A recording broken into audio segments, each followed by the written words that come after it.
In our shopping cart, we will use a NoSQL database. Thanks to their performances and flexibility to scale up, NoSQL have gained a lot of traction in the last few years. But what a NoSQL database is? In a relational database, data is stored in tables that are related to each other to avoid repeating data, and so saving space. In recent years, cloud space becomes significantly cheaper, and space is no longer such a big concern. In a NoSQL database, data is not stored in tables, but as name-value pairs. They could potentially be represented in tables, but they are not actually stored in tables. They don't necessarily have a fixed schema across the different records. Do you remember this document? It's the same we used in our shopping cart to feed the state in Redux. NoSQL are stored in a format called JSON. That is nothing more than a subset of JavaScript. In fact, if you take a closer look to a JSON file, you will notice that it's made by objects and arrays, containing a collection of name-value pairs.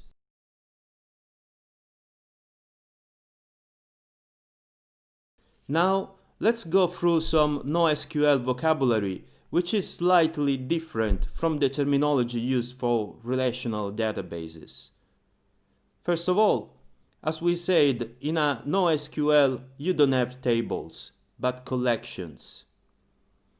Then you don't have records, but documents. Finally, what you called fields or columns in a relational database, you equally call them fields in a NoSQL. You might ask yourself, why we use a different terminology? Why don't we just call them tables and records? Well, there is a subtle difference between relational and NoSQL databases.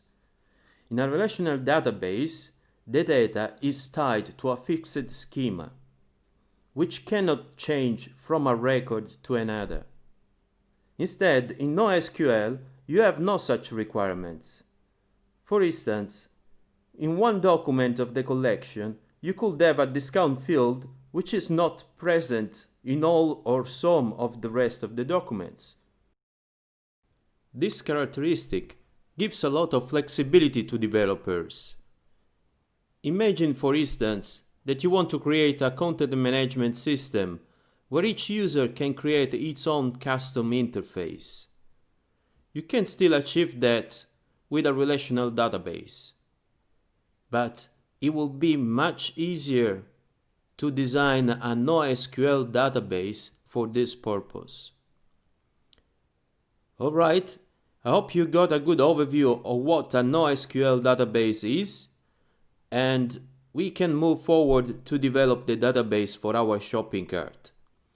In this course, we will be using MongoDB, which is one of the most known NoSQL database.